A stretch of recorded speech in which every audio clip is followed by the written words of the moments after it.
Now back on the agenda as published, I would now like to call on Gary White and James Bolton to come forward to the stage to kick off the first section of the agenda to share the New South Wales Government's vision and role for regional New South Wales, and particular for Wagga Wagga being the driver of why, what and when. Welcome, Gary.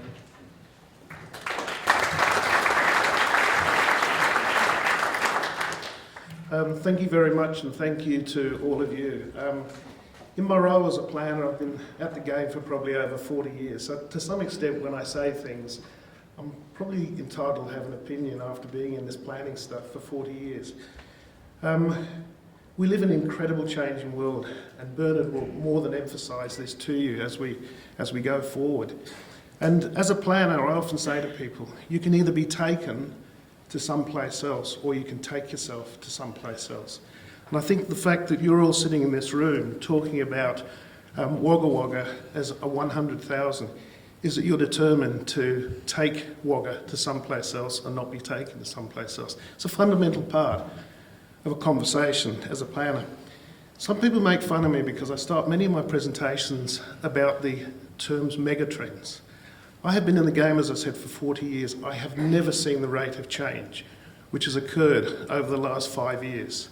And I think it's really important for us to understand terminology like megatrends and how it will play out in our part of the world. Let's just talk about one of those megatrends called the Silk Highway. This is a change in the middle class in Southeast Asia. The middle class in Southeast Asia will dominate the change over the next 30 years. It's said it'll go up to 3 billion people. That's the consumer class. That consumer class will start to look to places like Australia, will look to places like Wagga in our ability to respond. It's already doing that in terms of what is the tourism opportunities, the exponential growth in tourism numbers coming to Australia as part of that middle class, and it will accelerate. The opportunities that we can take through the agribusiness, a phenomenal opportunity presented to us here in Australia on the back of those changes which are occurring as part of the middle class. If you've ever studied the agricultural industry in Holland, it is one of the most fascinating stories. They call it the Silicon Valley, but it's all on the back of innovation around agriculture. They are now the second highest GDP producing agricultural nation in the world. A place like Holland, and it's understanding the opportunities that are presented as part of that process. Education. We are now the second highest demanded education destination in the world. Our universities continue to attract attention as part of that Silk Highway. That benefits our regions, that benefits places like Wagga as it looks towards its 100,000. A statistic I heard recently, 240,000 new pilots are going to be required in Southeast Asia over the next 20 years, 240,000. They're incredible changes. Already we're showing opportunities in regional New South Wales where we can pick up on that mega trend called the Silk Highway. Think about health and ageing, the incredible changes which are coming about as part of health and ageing, the investment that's been made into your hospital, your research facilities. I position you very well around that mega trend called health and ageing. Then we have digitisation and robotics, a phenomenal change which is restructuring so much of what goes on as part of our society. Then we talk about connectivity. Connectivity is shrinking the world. It's shrinking the world through new freight logistics, new distribution. We talk about the inland rail. This is all part of Wagga being well positioned in the context of the megatrends in the changing world. Connectivity as we interface between digitisation. You can order a product in the internet, 2 days later it arrives from somewhere in America. It is completely changing retailing. There was an interesting conversation I had with somebody a few days ago, and they said there's a transfer of retail space going from shops to logistic facilities on the back of the changing world, and the world shrinks on the back of that connectivity. And we need to be aware of that because it affects all of our business. Wagga is very well positioned. The connectivity aspect is very well positioned for us. And then the relentless demand for new products. Every day of the week there is a new product, there's new things being sought. 4 months ago I'd never have thought I'd have walked into McDonald's and walked up to a wall and started pressing buttons to order a damn hamburger. But this incredible digitisation, how it restructures our lives and so many different things that we do. In the context of this change, and I haven't got anywhere near, I think Bernard will touch on a lot of this for you afterwards, it's important to have a vision. It's important as the Acting Prime Minister said, it's important to have a story about your future going forward.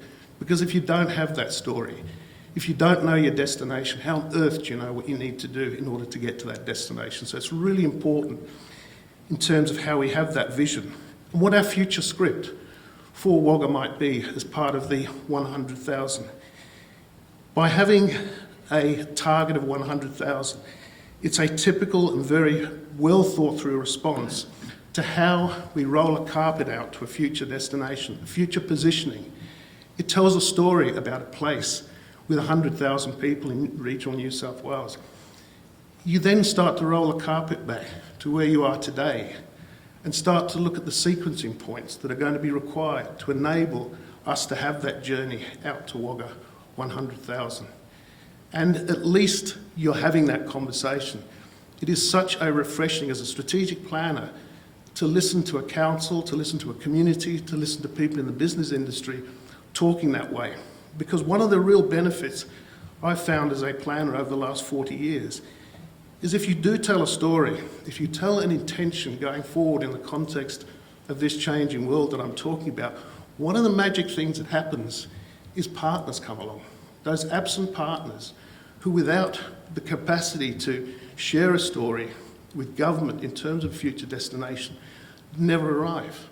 But by telling that story of this place and this future, there are many people, there are many investors that will want to be part of your story going forward.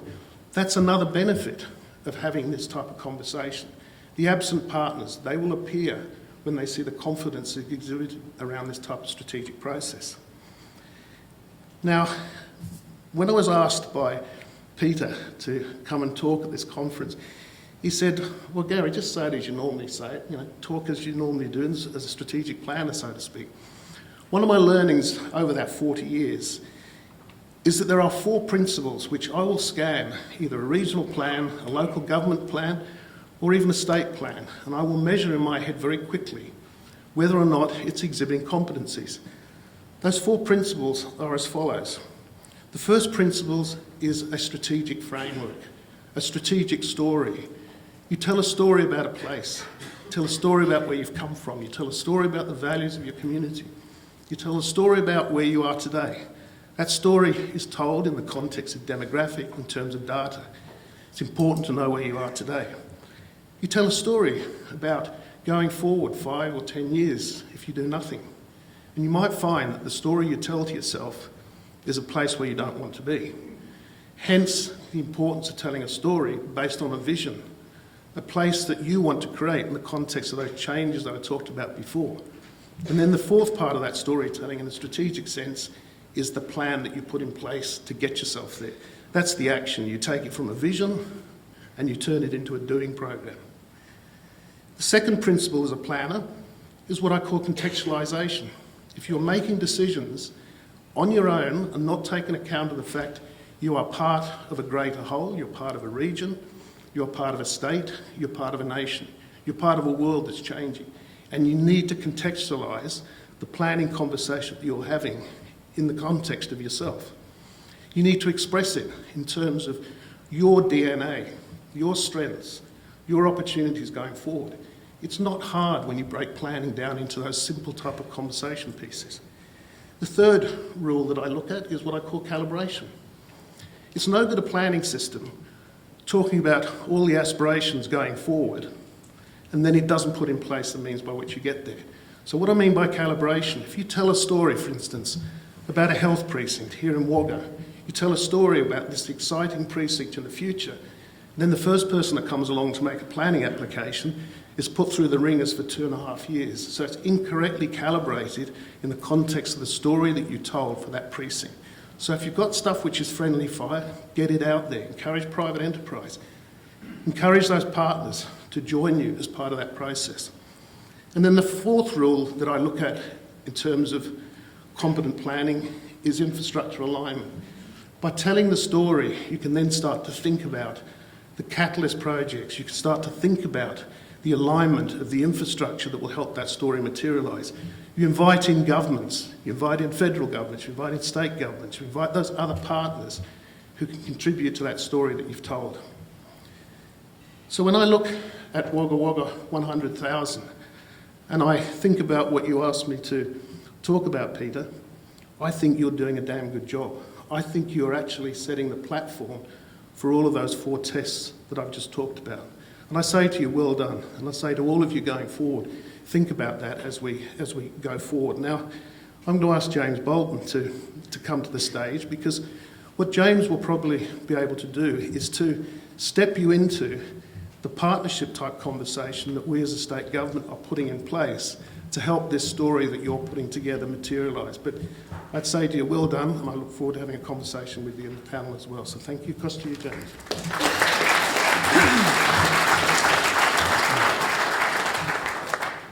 Thanks, Gary. So you're picking up exactly where Gary said I would. A key starting point for this conversation today around growing to a population of 100,000 started in a document, this economic vision for regional New South Wales, that the New South Wales government published about July last year. So since that time, there's been a lot of work done by the New South Wales government investing in this region, but to a certain degree this report was also very important for the New South Wales government in an identified sort of focus areas where we, as the New South Wales government, would support regional New South Wales. Gary talked around the first one, which was aligning effort to support a growing regional centre, being Wagga. There's been a hell of a lot of work in the last 12 months and even before that about working closely with council, industry and other partners and the community, very importantly. Some good examples of that, where the relationship is really strong with council, is around the health precinct. We've partnered with industry in there, and we've developed and funded a master plan for that area. Another one I'll talk more about shortly is Bowman and the Special Activation Precinct. But to a certain degree, the relationship between state and local government in this region is as healthy as it's been, and I think there's a lot more work to happen there, but we're in a really good spot. The second focus in the economic vision and focus area was improving amenity for regional New South Wales. For Wagga, you think of infrastructure spends in roads, the levy, rail infrastructure in the future. We've got cultural investments underway in the museum and conservatorium. Some major grants have been awarded for it. We've supported other projects like Riverside development. We've got other recreation investments happening in Pomegilana, the CSU around equine facilities, tennis courts, football fields, a whole host of other smaller community projects. We've got the major investments in health infrastructure, 3 stages of the Wagga Base Hospital. We've got a new school proposed and in planning for Estella, and there's a whole host of other projects I could talk about. But the one I want to talk most about is the third focus area, which is identifying and activating economic potential and providing a growth conducive business environment. The project that we're focused on here is, and the one I'll talk about, is the Special Activation Precinct. So on the back of quite extensive planning from particularly Wagga City Council over many years in Bowman, there was a strategic master plan developed many years ago, and there's a lot of investment being made by council with support from federal and state government. The New South Wales government, on the back of that, identified Bowman as a Special Activation Precinct. It's a great title, but what it is what I'm hopefully going to be able to help you with today. Parkes was the first identified, and that was announced late last year, and Wagga was identified early this year and announced in January by the Deputy Premier, John Barilaro. So what is it? Simplistically, SAP's a state, so a SAP is a Special Activation Precinct. They're state-identified sites that we believe, with New South Wales government support, will become a thriving business hub and create many jobs, and helping Wagga strive to 100,000. With funding from the Snowy Hydro Legacy Fund, which is the $4.2 billion that's been committed to regional New South Wales, the New South Wales government is investing in 5 main elements.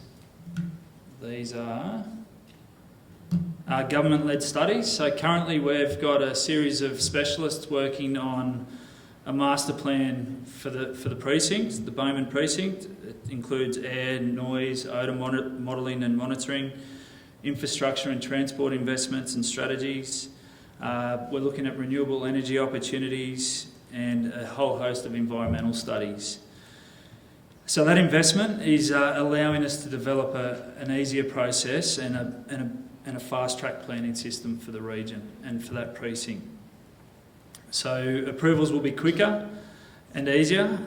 I think the key thing to note here, though, it's not about skipping assessments or approvals or creating loopholes in the planning systems. The idea of the government-led studies up front is that it is done up front.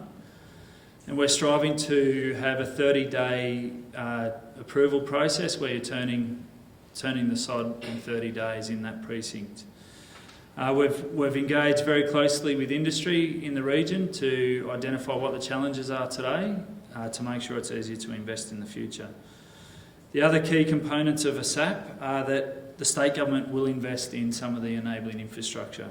So roads, services, amenity, so things like landscaping, digital connectivity improvements, whatever we identify through the master planning process, the New South Wales government is focused on investing in that to make it easier. The fifth element, and a very critical one, is the business concierge function. So, like Gary and others have mentioned today, the New South Wales government has developed a development corporation that will be responsible for implementing these special activation precincts. And I'll get Brendan Nelson to throw his hand up over in the corner there. Brendan is the CEO of the development corporation and will be responsible for implementing the Wagga SAP and the Park SAP, and if there's any future SAPs announced, those as well. But he's close by, obviously he's here today, so reach out to him if you're interested. But the support could range from attracting skilled employees to whatever industry you're involved in. It could include navigating through the approval process, working with key stakeholders such as EPA. And council's also absolutely critical in the process, and the partnership with council, Peter will talk about shortly. Yeah, so the Development Corporation, I've actually got a pretty picture of Brendan as well. There he is. It has been, this process is absolutely the most impressive thing I've experienced from a state government planning perspective. It's really picked up on the strategic planning of council in the past, and we've really now invested in trying to make it easier. I'm very confident it'll work, and the interest we've got from existing industry out there in reinvesting in the facilities very strong, and Darren's here today, he'll talk about it. But we've also got plenty of additional interest, which is where we're talking around the 2,000 jobs out in that precinct in the next 20 years. So, as far as timing goes, the Special Activation Precinct was announced in Q1 this year. We're now at the stage of finalising the consultancy and technical reports, and have an ambition to issue a master plan for the site in about December this year, with a view of that master plan being finalised and the actual planning framework that sits around that master plan being endorsed early next year. So I think it's fair to say the New South Wales government is absolutely contributing to making Wagga a great place to work, live and play, and we're very committed to continuing that support. Over to you, Peter.